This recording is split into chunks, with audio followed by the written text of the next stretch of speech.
জাভাস্ক্রিপ্টে আমরা এবার যে ফাংশনটা নিয়ে কাজ করব বা যে প্রবলেমটা নিয়ে কাজ করব সেটা হলো count the number of a consonant in a string. জাভাস্ক্রিপ্টের একটা স্ট্রিং থেকে বা একটা স্ট্রিংয়ের ভিতরে কতটা ক্যারেক্টার কনসোনেন্ট আছে আমরা সেই কনসোনেন্ট ক্যারেক্টারের সংখ্যাগুলো বের করে দেব। তো এর জন্য প্রথমত আমরা একটা ফাংশন ডিক্লেয়ার করে নেব, কনস্ট্যান্ট কাউন্ট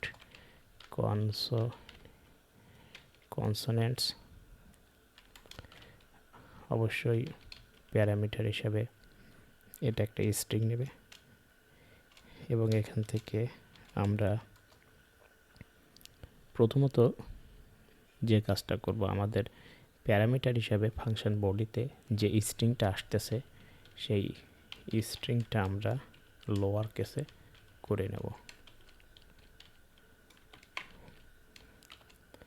স্ট্রিংটা লোয়ার কেস করে নিলাম। আমরা দুইটা পদ্ধতিতে এখান থেকে চেক করতে পারি। সেটা হলো, প্রথমত জানি আমরা ইংলিশ যে অ্যালফাবেট আছে, অ্যালফাবেটে 26টা ওয়ার্ড আছে বা 26টা লেটার আছে। এই 26টা লেটারের ভিতর 5টা লেটার হচ্ছে আমাদের ভাওয়েল এবং 21টা লেটার হচ্ছে আমাদের কনসোনেন্ট। তো আমরা কনসোনেন্টটাও এই 21টা ডিক্লেয়ার করে নিতে পারি, আবার ভাওয়েলটাও ডিক্লেয়ার করে নিতে পারি। যখন ভাওয়েলটা ডিক্লেয়ার করব তখন আমরা লজিকটা দেব, যদি ভাওয়েলগুলো মিলে সেইগুলো ছাড়া অন্যগুলোর সংখ্যা আমাদের বের করে দাও। তো চলো আমরা প্রথমত ভাওয়েলসগুলো ডিক্লেয়ার করে নিই। আমাদের ভাওয়েলস আছে 4টা, এই 5টা, এই আয়ো ইউ। এখন আমাদের এখান থেকে যে জিনিসটা করতে হবে সেটা আমরা একেবারে রিটার্ন করে দিতে পারবো এখান থেকে। তো ফাংশন থেকে রেজাল্টটা রিটার্ন করে দিতে চাই। রিটার্নটা করব আমাদের এইখানে যে স্ট্রিংটা আসতেছে এই স্ট্রিংটাকে আমরা আগে অ্যারেতে রূপান্তর করব। তাহলে স্ট্রিংকে আমাদের অ্যারেতে রূপান্তর করার সিস্টেম আছে অ্যারে স্প্লিট মেথড। এই স্প্লিটের মেথডের মাধ্যমে আমরা প্যারামিটার হিসেবে যে স্ট্রিংটা আসতেছে স্ট্রিংয়ের প্রত্যেকটা ক্যারেক্টার আমরা অ্যারেতে রূপান্তর করে ফেললাম। এবার এটা একটা চিরপরিচিত রিডিউস মেথড চালাবো। রিডিউস মেথড আমাদের একটা কলব্যাক ফাংশন রিসিভ করে বেসিক সিনট্যাক্স এবং একটা ইনিশিয়াল ভ্যালু নেয়। এখানে আমাদের ইনিশিয়াল ভ্যালুটা হচ্ছে কতগুলো একটা স্ট্রিংয়ের ভিতরে কতগুলো কনসোনেন্ট আছে সেই কনসোনেন্টগুলোর হিসাব রাখা, দ্যাট মিনস কাউন্ট। আর একটা আমাদের আসে ক্যারেক্টার। প্যারামিটার হিসেবে যে স্ট্রিংটা আসতেছে সেই স্ট্রিংয়ের প্রত্যেকটা ক্যারেক্টার।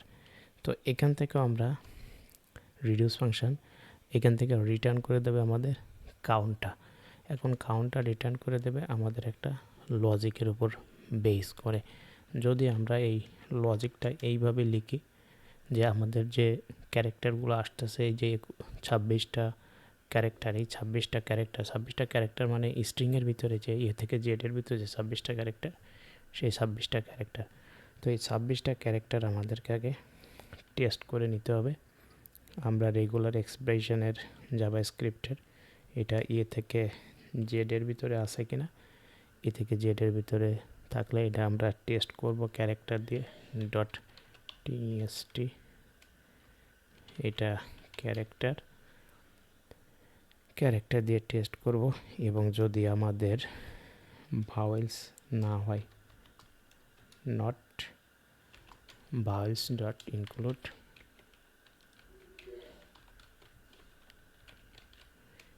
ইনক্লুডস এই ক্যারেক্টারটা, তাহলে আমরা এখান থেকে রিটার্ন করে দেব যে কাউন্টের ভ্যালু আছে তার সাথে এক যোগ করে দিব। আদারওয়াইজ আমরা এই টোটাল লুপের বাইরে থেকে রিটার্ন করে দেব আমরা কাউন্ট, তার মানে ইনিশিয়াল ভ্যালুটা। না, লুপের বাইরে থেকে না, এখান থেকে রিটার্ন করব আমরা লুপের ভিতরেই দুইটা লজিক। যদি এটার সাথে মিলে তাহলে আমরা লজিকটা দিব, কারণ আমরা এই কাউন্টার ডিক্লেয়ার করেছি রিডিউস মেথডের ভিতরে। সুতরাং আমার বাকি রিটার্নটাও রিডিউস মেথডের ভিতরে করে দিতে হবে। তো কাউন্ট দিলাম। সর্বশেষ এখান থেকে তো ফাংশন রিটার্ন করছে।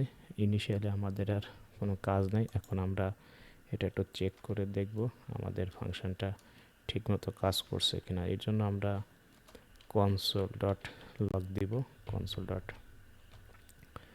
কাউন্ট কনসোনেন্ট, এটা একটা স্ট্রিং দেবে, I love JS, control S দিলাম। এটা আমাদের রান করতে হবে। নোড ওয়াচ মোডে রাখছি, প্রাক ডট জেএস, এবং এটা আমাদের এখানে দেখাচ্ছে 4টা কনসোনেন্ট আছে। কীরকম? 1 2 3 4। একটা এক ওয়ার্ডের একটা শব্দ দিই, ম্যান, কন্ট্রোল এস দিলাম। এখানে 2টা, একটা স্পেস দিলাম, কন্ট্রোল এস দিলাম, সেই 2টাই দেখাচ্ছে। তার মানে এখানে বুঝতে পারছো এইখানে এ থেকে জেড, কিন্তু আবার একটু বলছি, এই থেকে জেড আমাদের এই রেগুলার এক্সপ্রেশনটা চেক করতেছে যে এ থেকে জেটের ভিতরে কোনো ক্যারেক্টার কিনা। এখানে যদি ফুল স্টপ, তারপরে at the right of, exclamatory চিহ্ন বা জিজ্ঞাসা চিহ্ন যাই দেয় না কেন, সেটা কিন্তু কাউন্টের ভিতরে রাখবে না।